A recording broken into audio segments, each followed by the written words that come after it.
All right, guys. Hope everyone's doing well. Jackson, how you doing, my friend?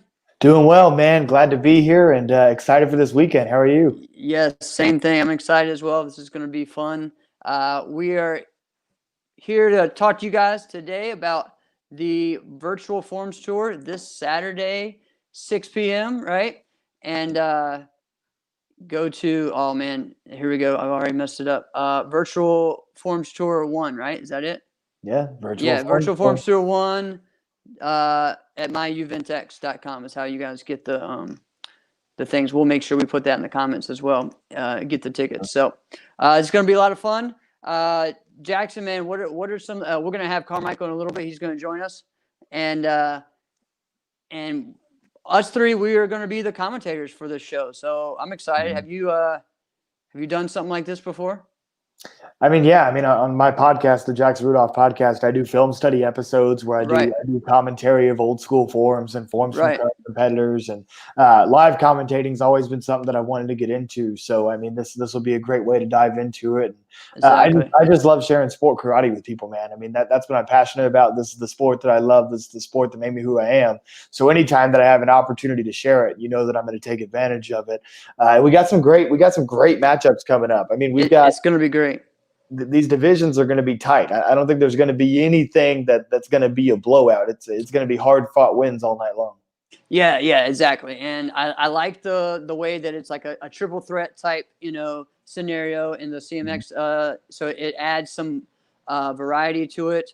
It's not going to be that, if one person has a bad day, then it's just, okay, it's easy, because there's that other person as well that's going to step up. So I think it works. The platform and the setup for it is really cool, because with 3 people, it just makes it where it's going to be a competition no matter what.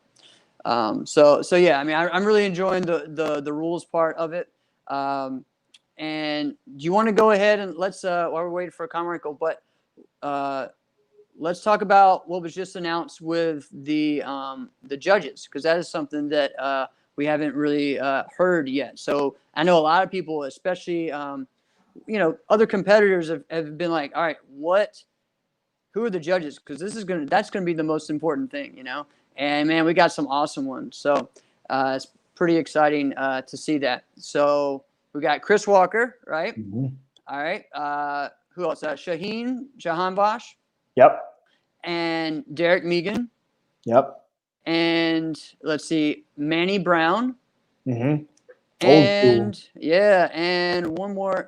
Marcel Jones. Marcel Jones, another old school. So this is going to be great. All 5 of those look for detail, intensity. They're active as far as like seasoned competitors from the past, present, future, still, and everyone's pretty neutral. I mean, like what we said, everyone's neutral, and they just want to see what's going on with this, and they're going to be sticklers, I think. Right. And one of the big things there is you mentioned that they're neutral. I think that one of the big difficulties of building a panel nowadays is trying to find people that don't really have any team affiliation. Exactly. So, you look at that panel, the only person that would have any team affiliation is Derek with Top 10 USA, and Mason Stowell's the representative for Top 10 USA, but we have a different panel for the traditional division. So you're really not getting any overlap at all. No. He's completely neutral. Marcel, Manny, obviously neutral. Chris Walker, obviously neutral, because there's no all-star forms competitors right now. So I mean, you're getting a panel that has a truly unbiased view of these divisions, and that's hard to do because so many people are involved with all these great teams. And I mean, we see more competitors on teams now than we've ever seen before at all ages and all levels, which is a great thing for the sport because it gives some of these competitors a platform to improve and get better. It gives them support. It gives them some courage going into tournaments, especially with some of these younger competitors are picked up.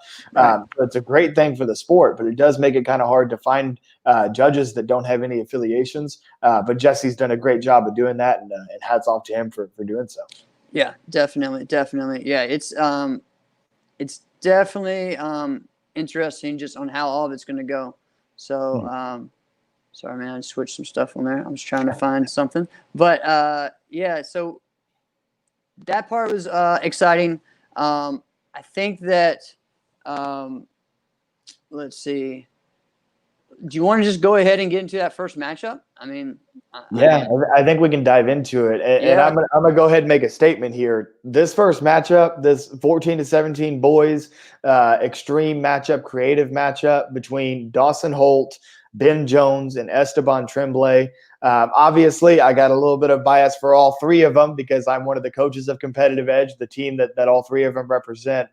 This has a chance to be the event of the evening. I think that this is the most closely contested event of everything that we've got lined up. All of these boys are neck and neck. They prove it when they go into the runoffs, whether it's forms or weapons, when they're competing on the NASCA circuit or at ISKA, US Open. These boys always go hard. They always have a trick up their sleeve. They always have something new. They've all got great traditional martial arts basics. And even if you were going to make me do a prediction, I wouldn't know who to pick. I mean, this is literally, I think I said on a Martial Arts Center Network stream the other night, it's anybody that you pick is a good bet. Any of those three boys has a good shot to win it.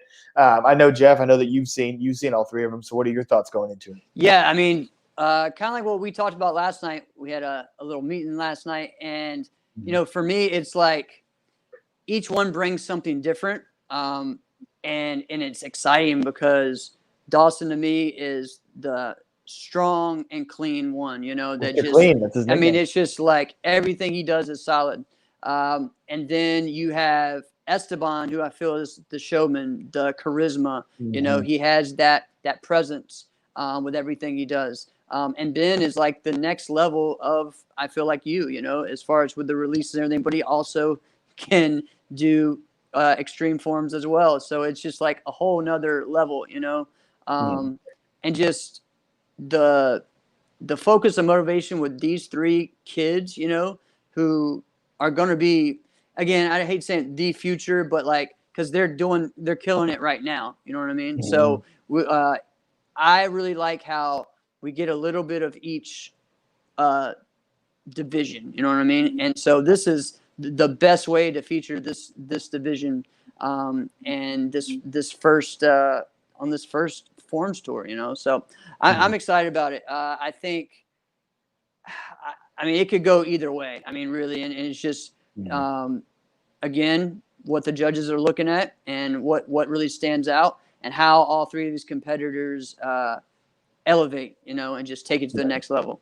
So And the other thing that I'm looking for in this division, because as a fan of the sport, one thing that I want to see is I want to see an overtime. I want to see a tiebreaker. Yes, I want to see too. one of these weapons battles happen. So for those of you that may not know, the weapons battle rules is that if after the end of the 2 rounds, the forms round and the weapons round, if 2 or all 3 of the competitors have a tied score by the end of both rounds, each competitor will have 45 seconds uninterrupted where they will get to perform as many weapons tricks as they can. They can switch up the weapons if they want to, which might play to the advantage of some of the competitors, especially when we get to the adult division. And so they can pick whatever weapons they want to do, and they get 45 seconds to go at it. And then the judges make a final call based off of only that 45-second run that each of the competitors that are in the tiebreaker had. And that gets really, really interesting. And I think that it's most likely, once again, in this first division, the clash of teammates between these competitive edge members, because you look at the weapons. I mean, Dawson is somebody who is, and this might be a big statement here, but Dawson may be the cleanest sword competitor that we've seen on the circuit since Carmichael. Right. I mean, he's that clean. Yeah. He's that clean. Exactly. You look at Esteban, you mentioned how great of a performer Esteban is. Esteban's also not scared to take risks. His bow form is one of the most difficult bow forms on the circuit. And then you look at a guy like Ben, and to me, you were talking about Ben and I may be stylistically similar. To me, what makes Ben and I similar, and a lot of people don't realize this about a young me, because now everybody does all of my moves in the junior divisions, right? But when I was, 12, 13 years old, a little bit younger than Ben and them, and I kind of created the form that made me successful for the first time, my goal was to do probably 80% of the tricks in that form as tricks that I was either the first one to do in competition or that I invented myself. And that's exactly the model that Ben Jones is following. Ben Jones engineers the vast majority of all the tricks that he does in his performances. And that's really hard to do, to be that creative, to make up all of your own tricks. and for those tricks to have the difficulty to compete at the highest level of weapons competition. And that is a reason that all three of those boys could be able to win the weapons division, right? Right. And so to me, it really comes down to forms. You know, Dawson Holt made stage for CMX forms at the AKA Warrior Cup. Feels like an eternity ago now. Yeah. We've seen him on stage in the finals for forms before. We've seen Ben and Esteban hit very good forms, but not on stage as frequently with it. And so it really comes down to who's going to step up in that forms division. Right. And get that once lead. Again, they're all evenly matched. We might get exactly what we want and get that weapons battle. Right.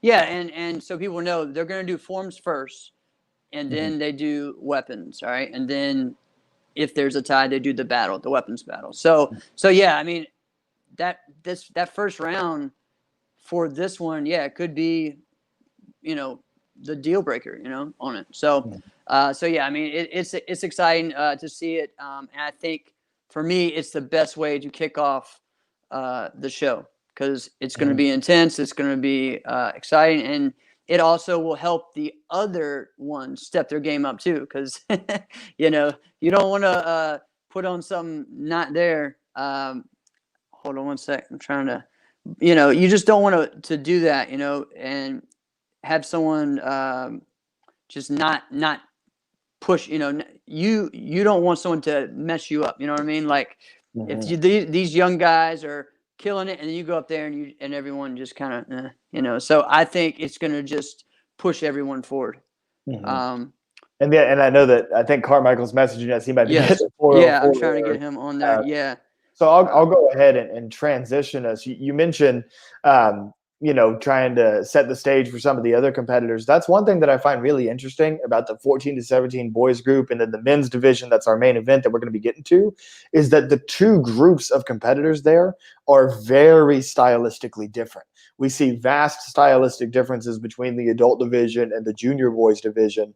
And so in that way, it's going to kind of feel like a completely different event when that happens. But so going in chronological order, after we have the clash of teammates between Dawson Holt, Ben Jones, and Esteban Tremblay, we're then going to transition to a traditional division that's going to have a different panel of judges that are expert traditional judges in their field. This is going to be a traditional karate competition, so Japanese Okinawan style karate, between Mason Stillwell of Top 10 USA, as well as Ali Sufoglu, who is the number 3 ranked WKF competitor in the world, number 2 in Europe. Yeah, I think that's right. Yeah. Yeah, so he's the real deal. I mean, he's verified on Instagram. He's got the rank to back it up. And you know, Mason comes from the NASCA circuit. I come from the NASCA circuit. So, you know, it would be cool to see Mason compete against the highest level WKF talent. And that's one of the things that I love about Virtual Forms Tour here, is that in this event, we're seeing 2 different major leagues. One of them, the open circuit with NASCA, one of them, the WKF, which is the more Olympic style. Obviously, Mason has been doing the WKF events as well, because that's a big goal of his, is to be in the Olympics and everything. I mean, he's on the Team USA Olympic team already. So seeing the 2 of them go at it and seeing that kind of clash of worlds between someone that's always been more on the WKF side and someone that started more from the NASCA side, obviously brought up by the Liker family, Sensei Bob, Jarrett Liker, and the training that they've given Mason. It's truly incredible, the talented competitor that Mason's become. He's somebody that could give the number 3 ranked, and forgive me if I'm misquoting that, but I'm pretty sure he's number 3 ranked in the world, but top 5 in the world for sure. And Mason could give this guy a run for his money, and that's really interesting to me. Yeah. Mason has done very well in the competitions, traveling all over the world over the past 2 years, and going from that junior division to the adult one, I think, this past year. And so he has upped his, I mean, he went so fast as far as like up the rankings, you know, and so it's pretty exciting. Here we go. Oh, do we have Carmichael? Good evening. Yes, sir. There we go. How's it going? Hey, my friend. Well, good. How you doing? I'm doing well. It's been a long day. Awesome. Yeah, yes, I understand. Yes, me too. So we were just getting into the traditional division and just talking about how that's going to be a little different than the other ones. We haven't really talked about that yet, but I think it's exciting. It's kind of like an old school type feel. with it to where they have to submit 5 forms that they are going to do or are possible to do. They pick 2, and then they have 3 left, and the Uventech system picks the next one, their last one that they do. So that's going to be exciting. That could be the whole, thing that sways the judges or makes it, who knows? And so, Carl, I know when I was, I always heard there was several tournaments growing up that would do that, where it would just like, hey, there's a bunch of forms in a hat and pick, and this is what you got to do. So, so I mean, this is going to be kind of exciting on that part. So. Yeah, tell me about the competitors. I mean, obviously, most stylists either do Japanese, Korean, or Chinese-based style. Are most of the competitors that are in this generation doing multiple type of styles traditionally, or are they submitting forms within the same? Yeah, so this is a traditional kata, so a Japanese Okinawan based. So this is really a WKF competition. So this is a Olympic style competition for karate. Now, Mason, I believe, does more of a Goju style, so an Okinawan style. And Ali is a Shotokan stylist, so that's more of a Japanese style. So the forms will be very different. Usually, Shotokan forms are shorter but more explosive.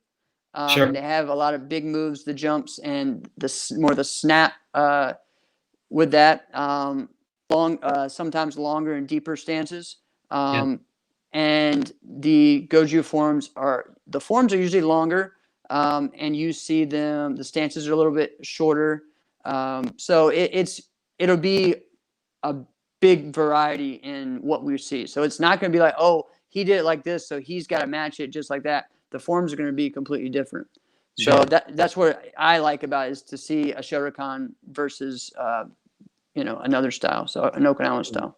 And Jeff, you mentioned the fact that Mason's a Goju stylist and that typically a lot of the Goju forms are a bit longer. That could play very heavily into the strategy for these competitors. We know that one of Mason Stillwell's ace forms is Super Enpei, which is a very long form. So is that something that he does early while he's fresh? Is that something that he saves for one of the later rounds? Right. Who knows? You know what I'm saying? And so that strategy is going to definitely come into play. And I could be totally wrong. Maybe he's not even planning on running Supar. But I've seen Mason run that form since he was probably 12 or 13 years old. So we know that he's comfortable with that one. But I mean, he has so many forms. He has so many forms that you can't even really predict. Right. So I mean, I think it's that to me, like strategy wise and just seeing something different is what's going to be cool about this, and it'll change the tempo because we're going to get that high energy, creative, extreme kind of style in that first one with the juniors, and they're going to come out guns a-blazing. And then this is going to be we're going to see some explosion. You know what I mean? Like, it's going to be crazy. But I do like Japanese. I mean, it's one of those things that, I enjoy the timing.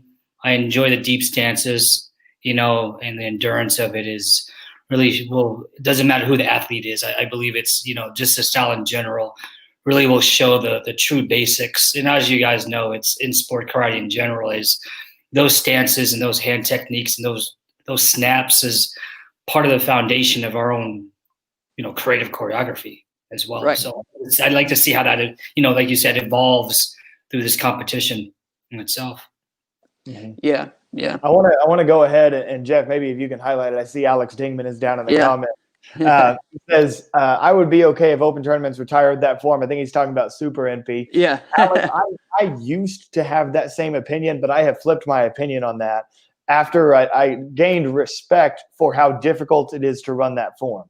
Not only the endurance that you have to have to run Supar for as long as it is to maintain that focus, to maintain that intensity, the end of that form gets very difficult. Multiple horse stances, multiple horse stance transitions, as well as jump kicks. Goes to the end of the form. Exactly. To do that after that long of a form is very difficult. And also the symmetry of the form. it's very, very hard to make all of that footwork and all of those complex hand techniques look exactly the same on both sides. And it takes a very, very skilled traditional martial artist to run Super Enpei properly. So I agree. Before I was as educated as I am now. I was like, when is this form going to end? But now that I've watched it more and I've gained an appreciation for it, that makes a huge, huge difference for me. So I got a lot of love for Super Enpei. I just wanted to throw that out there real quick. Definitely. Awesome. It sounds like zero room for error, right? As much as these guys have trained these type of forms consistently over and over, you know what to look for. We know if they slight error, slight foot bobble, slight balance, if the line looks off, it's going to really show. Right. Yeah. Yeah. It's going to be a good one. I'm excited. I haven't ever seen Ali before. I'm definitely going to get on YouTube and watch some of his forms, get on his Instagram and watch that and see what he's got. But, and I've just seen Mason just grow into a beast. So this will be exciting. And our next one, man, this one is exciting, the females. So we have Sammy Smith, JPM. I mean, just arguably the top, female of the past 3 or 4 years. And she's the odds-on favorite going into it. Right. And then going against the new school, the one that everyone was looking forward to this year as her first year into adults was Noelle Jellison. Like, all right, we have someone who can trick with Sammy, someone who is clean, who has creativity. So I think that's exciting. And then we have Solange. And I haven't seen her as much, but she comes from a great background with Team AKA and Sharky. And I've seen some of her clips and different things that she's been doing with Team Sideswipe and stuff. And it's great stuff. So it's going to be exciting. So what's the secret sauce for these two, what would you call them, adult newbies when, Sammy's already a veteran and she's graced the stage for years, even as a junior. So what are these two adult females going to bring with their, the secret sauce to, push them? Right. Yeah, or at least push some, anxiety, push her a bit, right? That's because right. It's different when you don't have, a Mackenzie out there and you don't have a crowd and you don't have a team behind you. It's it's sort of like crickets and echo. So how do you motivate that? Right. I think that Sammy will be plenty motivated going into this because she knows how talented these two young competitors are. And on the other side of it, when you have a division where you know that you're the favorite going into it, that adds a little bit of pressure to make sure that you do your job and win as the favorite, right? Yeah. And I think that Solange and Noelle both have parts of their game that make them very interesting. To make an analogy to boxing, I think that Noelle has one-punch knockout power with the difficulty of her bow tricks. Noelle is one of the first female bow competitors in a long time to take significant risk with the amount of releases in her form. She does a lot of releases that typically you only see in the boys or in the men's division, 2.5 spins catching behind the back, orbiter variations, which is a bow release that travels all the way around the body. So Noelle has a lot of difficulty. And Solange, on the other hand, I've seen a lot of her nunchuck forms, which is what makes this interesting because we have Sammy, who is the incumbent and obviously the best female in the world by a lot of people's opinion with nunchucks right now. So Solange is going to have to go up against that, but Solange is very, very fast. And so that's one thing that I think can play to her advantage. I'm not saying she's faster than Sammy, but she could be as fast as Sammy. But I think that the key to victory for Solange is going to be, does she take the risks that Sammy and Noelle are going to take in the weapons category with her releases? Because I haven't seen much out of her with the releases before. I think that's going to be the tale that has to be told in weapons. And then in forms, I think we have some very stylistically different competitors. Yes, Sammy is very power-based, clean, consistent tricking. Solange, once again, is going to be more focused on the speed. Noelle has a lot of tricks up her sleeve. I've seen her land double full in competition before. Right. She's also landed double full with a bow in her hand, which is extremely hard to do. So even though Sammy's still the favorite, I think that Noelle and Solange can definitely put up a good fight. I think it'll make for an interesting division. What do you think Sammy's going to do to change up choreography, knowing that these two young females have been watching her and they know her sets, and they're probably choreographing those sets there's pieces and sections they've already seen from her. What do you think their game plan is right now? Do you think they're going to use choreographed sets they've been using, or something new? I think we're going to see something new. I feel like. I mean, I definitely feel that way from Sammy, because she was ready to get back from her injury and was ready, to come bring out new stuff. And then, this quarantine happened, and so she's, just been doing something new. I feel that way. Right. And I think Noelle's the same way. Noelle's very creative, I feel. Mm-hmm. And so we're always going to see something new kind of come from that. And from watching Solange, I feel the same way. So I think there will be. They have to. I mean, right now this is like starting over. You know what I mean? This is a whole new thing. We can't go back to what happened in the past as far as on the circuit or this or that. You don't have the same judges. We have a whole different level of judges here that are experienced competitors that are looking for so many different things, So, and what are they? What is it? 3 different categories I think they're being judged on, right? Was it creativity, difficulty, and then execution? Difficulty, and execution. Yeah, and execution. And I think the creativity is what makes this really unique. Carmichael, you said, well, maybe these younger competitors will have more film on Sammy, the older competitor, to study off of. I think if you're studying film to try to beat Sammy, if you're studying old film, you're making the wrong decision. Because I competed against Sammy my entire junior career. She's just a year older than me. And back when we were juniors, it was always the boys and girls against one another. So I was seeing Sammy in just about every single weapons grands that I was in. And one thing that I will say about Sammy, she works harder than just about anybody else in the sport. She's always in the lab. She's always on the mat. And she always has new stuff that she's ready to throw out. So if Solange and Noelle are watching old tape of Sammy, they're going to be surprised come Saturday night. Right, sure. Right. Yeah. Hopefully it's just not 3 sections. Hopefully they can extend it to 5 or 6 sections. Especially being in quarantine, you should have a lot of content right now. That's right. Yeah. So I mean, it's exciting. It's going to be great. Alex kind of asked, "Is this the only division where there is a clear favorite?" And I think probably. I mean, and again, when we say clear favorite, there's the one everyone knows and that thinks, okay, she's got this, but I look at this being one of the closest, another close one as well, because I feel Noelle and Solange are just going to push it. So I'm excited. So I think, being virtual, the platform's different, right? It's not like you're coming in as a junior with a team. Right. Going back to what I was noting, it's this is a greenfield environment. It's everything is up in the air, so you really don't know what's going to end up happening here. Right. And just, you don't know how that that motivation, the adrenaline is going to kick. It's completely different. I've done a couple of these like live and Zoom type tournaments, and it's still weird just doing it by yourself and not having the crowd and stuff. So it's a whole new thing of how to compete and how to really just, you got to learn how to motivate yourself. You got to be self-motivated. If you're the person that only can feed off the crowd or your crew cheering for you, you got to learn some new way to get pumped up, because it's not the same. Like it's different. So yeah.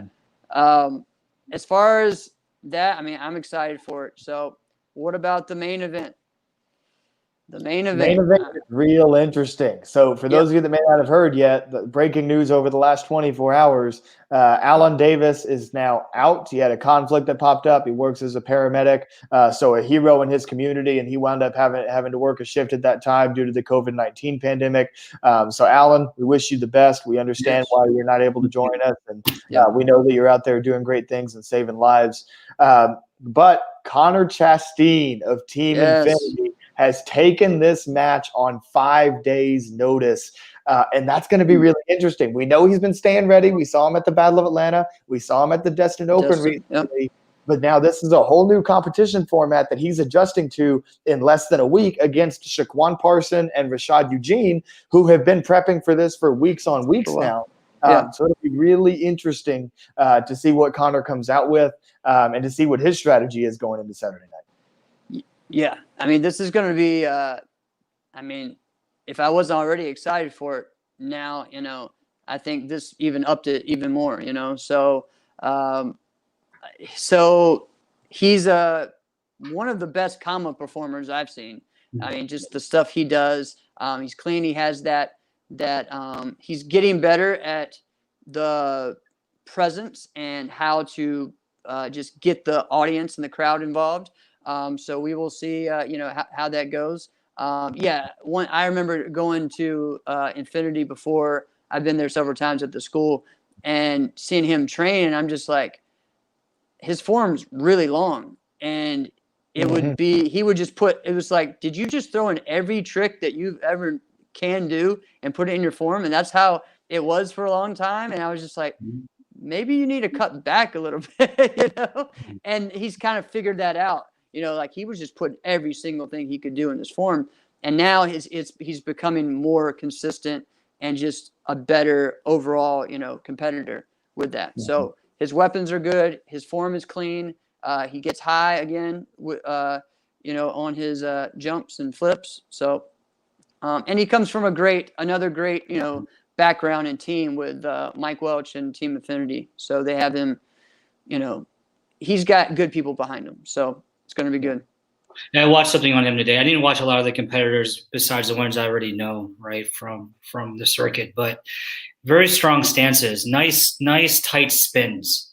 I do like his lines in generally speaking, watching the comma form. I think I saw it from Capital Classics, one of the grands, right? So pretty sharp. I mean, I'm glad that he stepped up and he took the opportunity to do this. I think that's one thing for us, right, as martial artists, it's, you're always pretty much prepared, right? You just got to make sure you pick those right sections and tie them in.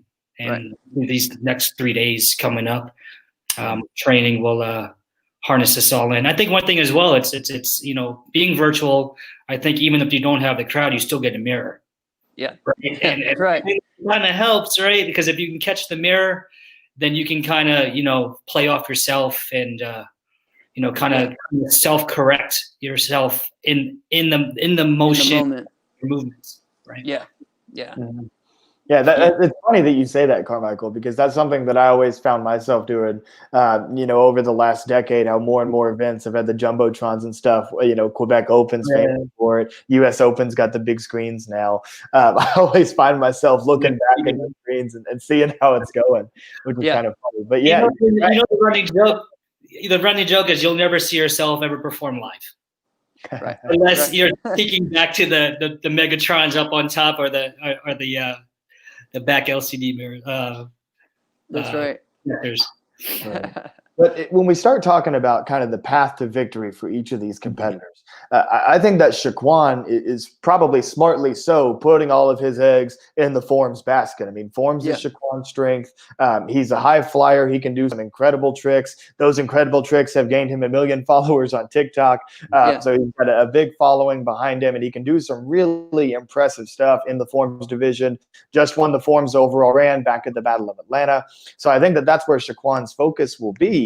And what's interesting between Connor and Rashad is they've got to make sure that they don't, if one of them wants to win, they don't need to split the judges' vote in weapons. If, half the judges panel goes Rashad and half the judges panel goes Connor and Shaquan's weapon scores are stuck in the middle, then what we see is Shaquan has an opportunity. If he wins forms, then he runs away with this thing. So I think that the battle between Connor and Rashad and the weapons part of this competition gets really interesting. And we keep talking about creativity. No one knows going into this what Rashad is going to do. That's right. If I had to predict, I would say he's probably going to use either his double or triple bow routine just so that he's not doing commas like the other two competitors. Correct. So that would be my prediction. I don't know. I haven't talked to Rashad. But that's what I would expect him to do. Whereas on Connor's side, we mentioned the difficulty Connor has. He's a very clean competitor. He does a lot of releases in his form. But in my opinion, sometimes Connor gets in the habit of overusing that right-handed comma behind the back toss. He does that behind the back toss several times in his routine. And I think a difference maker for him could be if he would replace that with some different varieties of comma tricks that shows that he's taken a step up in creativity to match the creativity that we know that we're going to see from Rashad. I think that that's something that can be a huge difference maker for him. Right. Yeah, I mean, man, it's definitely the case. I feel, yeah, I mean, I think Rashad, that's just, him being able to be a real true weapons competitor, like adds a whole just kind of just element to him that kind of makes him kind of like a wild card. It's like, all right, what's he gonna do? What's he gonna do? You can kind of have an idea, but for a while he has been competing with his combos, but last year, that was what he was really doing a lot of, and had more success. But that double bow, I think he should definitely. I agree. The double bow. I don't know if he needs. Maybe the triple bow will come out during the weapons battle if they do that.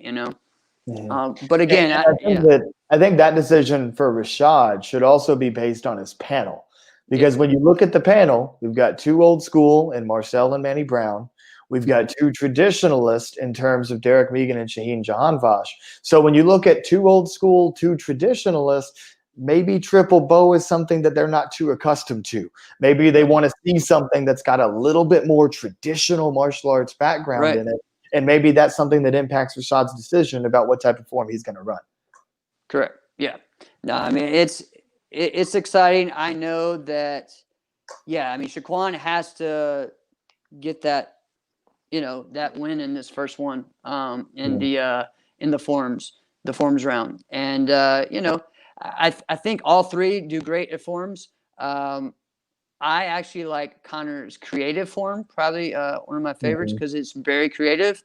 But I don't know if he'll do that against, I think maybe he needs to combine that form with some of his extreme moves, to add that in there. So it'll be interesting. I'm excited for it.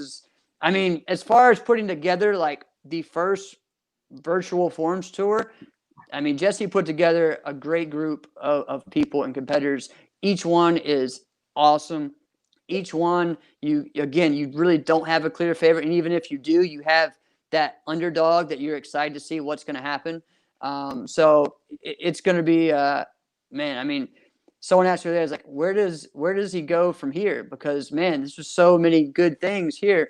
But I think, the story is going to be in this because there's three people, and whoever comes out of this, you have some people like maybe Alan can do the next one, we bring him back to come in on this, maybe we have other ones like a Will Nevitt. We have, all kinds of people that maybe we could throw in here to go against them. So yeah, it'd be exciting. And there's so many with the, there's also, we could have some senior divisions that we could do in this, in the future. We could have a junior female one, so there's so many. It's just getting started. So I'm excited. Well, and when we talk about, future possibilities, that 14 to 17 boys division is incredibly deep as I may have ever seen it, since back when it was, myself and Reed Presley and Cole Eckert and Austin Crane and Tyler Weaver and Cole Presley. Right. It's getting to the depth that it was at back in that era. Not only do you have the three that we're going to be showcasing here on Virtual Forms Tour, Dawson Holt, Ben Jones, and Esteban Tremblay. You also have PJ Clark, another member of Competitive Edge, who's a very, very formidable competitor and overall grand champion on the NASCA circuit. You also have Mason Bumba of Top 10 USA, who's been winning a lot of those grands. You've got Hunter Orlowski from Infinity down in that division. And I know that if I start saying names, I'm definitely going to leave people out. Alex Mancias is still a junior. Alex Mancias has a great combo form for Team Paul Mitchell. So we've got an incredibly deep division that we can pull from in 14 to 17 boys. You could probably literally do this 3 or 4 times over and have different faces every time. That's going to be every bit as exciting. And that's what makes this so special. And that's what makes the future of Virtual Forms Tour so promising. Absolutely. That's where you find the next generation of legends, and you prime them in that 14 to 17-year-old division. You give them a platform like this with the proper commentary and the judging for them to continue to, create and develop for our sport. Yeah. Couldn't agree more. Yep. This is I'm excited for it. What is as we finish up, what division are you guys most looking to see, or which battle, I guess? I mean, Carmichael? for me, you guys know mine. Yeah, I'm actually, I would say the main event. You know, obviously that is going to be it. You know, obviously the women's division is always a favorite of mine, especially during the generation where I grew up when there was only a few, right? Yeah, Bernadette and Casey per se, right? So to be able to see the sport grow and develop females is really the most important thing as well. And if they are tricking at that level, and if they are doing release moves and being able to explode and to utilize authenticity of the forms that has been developed through these decades is always phenomenal to watch. So I look forward to the female division. Obviously, I think self-explanatory. The main event is going to be what the highlight is, and would really like to see something different. You know, if they're going to be quote unquote the next legends of this sport, you know, you gotta take it past the Jackson Rudolph. Like you have to surpass, and you have to remember that it's not okay just to be as good as a Jack. You have to surpass to that level to become the next legend. And that's what's the most important thing, is every generation that we've seen, and there's 3 generations right here on this call, each one of you all have taken it to another, you know, a different level and contributed to it to the point we are now. So I want to see, and I want to find the next legend on this virtual forums tour. That's the most important thing through here. And it doesn't matter how many times these guys have to do it, you know, is keep training it. And when you get that call, just jump on in and let us see and let us commentate, so we can provide you the feedback, so you can go back and develop the sport with us. That's right. I couldn't have said that better myself. And it's actually funny, because that's something that I tell, like with those CE boys, that's something that I tell all of them, is that ultimately, if you want to be the best in the world, you shouldn't just be focused on trying to be as good as somebody. If I'm your role model, or whoever's your role model, whether it's, you know, the Presley brothers or whoever it is, right? Whoever your role model is, you don't just want to be like them. You want to be better than them. Because me personally, I don't want to hit, you know, 35 and be retired from sport karate and be sitting back and watching and see things that weren't as good as what I was. I want to see the sport keep growing, right? Exactly. I want to see everybody get better, because that's what's going to keep the sport continuing to grow. We've got a lot of great things going on in sport karate right now that are making the future of sport karate very, very promising. And virtual forms tour, I think, is going to put that on display. And that's why, in my opinion, you know, the event that I'm looking forward to Saturday night is going to be those 3 boys going at it. And for me, the way that I can best sum it up is that in every other division, I can see how each competitor might have a division that's a must-win, right? We talk about how maybe in Shaquan's strategy, forms might be a must-win for him, or weapons might be a must-win for Rashad, or Noel might have a must-win in weapons. Whatever the case may be, we see these strategies play out where somebody might have a must-win. I think that in that 14 to 17 boys division, nobody has a must-win.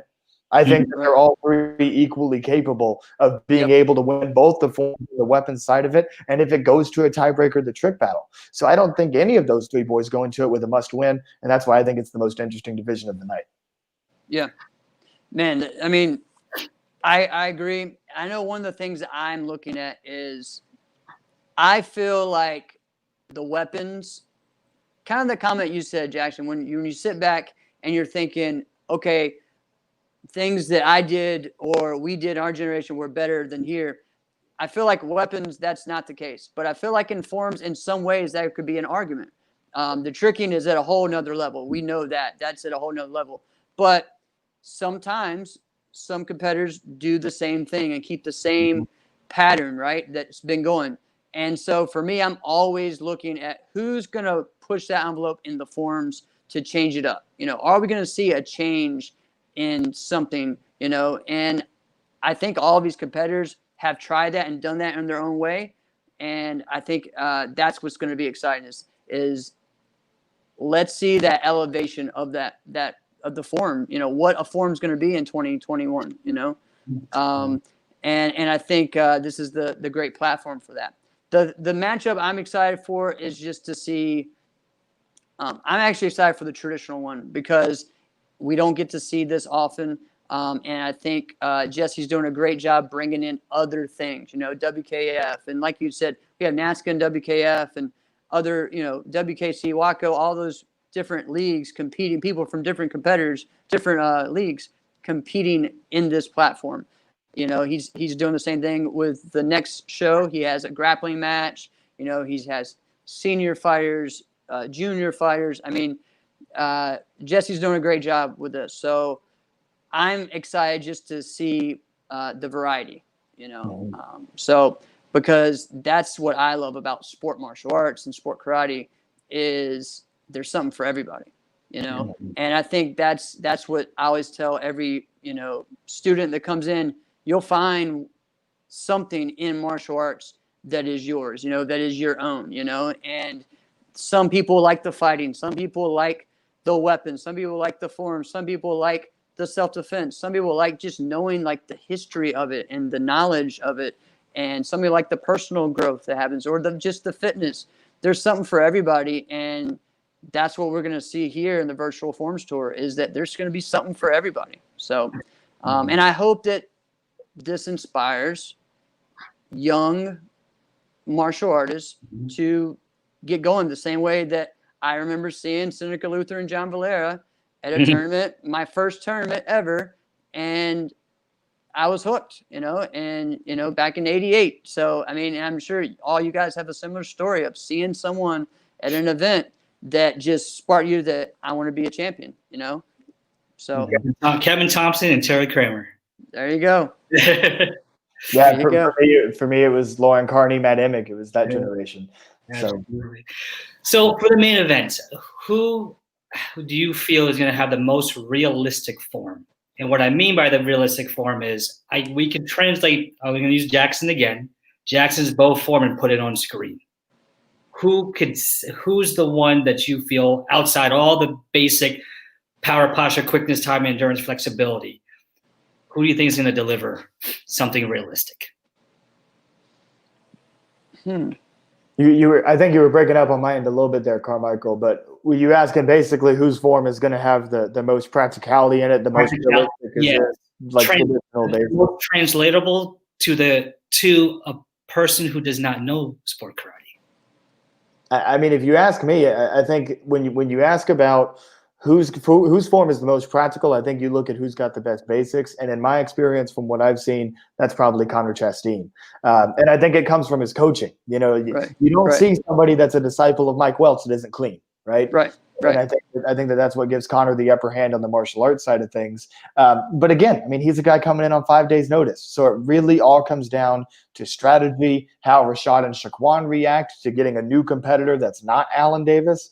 That's going to be really interesting as well. But if I had to pick who probably has the most practical form, I would err on the side of Connor Chastain right now. But hey, they might surprise us Saturday night. Right. Yeah, I would agree. I would agree as well. I think so. As far as the one that's going to translate to more outside, I kind of think Shaquan in many ways because of just the way that he has that following already, right? And he's already shown that what he does attracts people and attracts eyes. So I feel like as far as from the outside eye, his would be able to, weapons is a difficult one because everyone's excited about what we're doing. But when these tricks are like, wait a minute, what is that? So I think the people that can really snap that weapon and show the cuts are going to be who resonate to the outside, world a little bit more. So, I mean, it's exciting to see what we do. The tricks are, I mean, it's amazing, but you have to educate them on why we're doing that and what the point of the competition is. So hopefully we do that Saturday night and introduce some new people to the sport. So absolutely. And we bring up tricking, just kind of one more point that I want to make, because Jeff, you made a really interesting comment about it that I want to kind of help us round things out with here. And you mentioned how with forms evolution, we've seen the tricking be at a level that it's never been at before. Tricking has just taken off, and it's a whole new world now. Right. But you said that maybe isn't as much the case in the forms division. That's up for debate. And I think for me, what has happened is a lot of that is because there's been a split, right? If we go all the way back to the beginning, the best trickers in the world, the pioneers of tricking, were the people who were the world champions in extreme form. Correct. We've got one on the call with us right now. Carmichael Simon was the first person to 720 in competition, and that made him one of the pioneers of tricking. And he was a world champion in the forms division, as well as your Mike Chats and your John Valeras and the other greats of that era. Right. You fast forward an era, and then you see a guy like Matt Imig, who was the greatest CMX forms competitor of his era. And he was also, in his prime, one of the best trickers in the world. You go back and you watch the videos at White Lotus and Luke Kicks Gathering and all those things. Matt was one of the best trickers in the world. Today, the best trickers in the world are your Michael Guthrie's and your Shosei Iwamoto's, the guy from Russia. I can't believe I'm forgetting his name. Ilya Vitorin. You see Johan Kursula. So your best trickers in the world are not the people that are winning all of the. Now, granted, there's some excellent trickers that are out there winning the overall grands for the forms divisions, whether it be NASCAR or ISK or WACO or what have you. You see really good trickers in those forms divisions. But I think that everybody can kind of agree that, the Michael Guthrie's of the world and the Shosei Iwamoto's of the world are on a different level than what we see in the forms. Now, granted, they're on spring floor. They're training for tricking. They're not training for forms. Correct. But that's one thing that I think that I would challenge trickers and extreme forms competitors to do. Extreme forms competitors, push the boundaries. See what you can do. Push the boundaries just like the world's best trickers are. And the world's best trickers, if you've got a martial arts background, come to it and throw that in a form. You know what I'm saying? Put hand combos behind it, hit a front stance, and let's see what happens. Yeah, definitely. No, I agree. It's definitely how it is. And I feel like there's also a push to bring a little bit of old school back in as well. And a lot of these guys kind of do that. And, so it could be a little bit of everything. I mean, I just think that we're going to see it. I mean, why not? This is the time to do it. You're on a big stage. Go out there and make a name for yourself, right? So, and push the sport and have some fun doing it. So, but yeah, guys, if you guys haven't yet, go and get your tickets for the Virtual Forms Tour and share this, like it, and we will see you guys Saturday, 6 p.m. and go to myeventx.com and just search for Virtual Forms Tour. Okay, so and it'll be there. So thanks, you guys. We'll see y'all. Saturday? Yes. Have a great one. That's right. Have a great night, guys. Thanks for watching with us, and we'll see you this Saturday.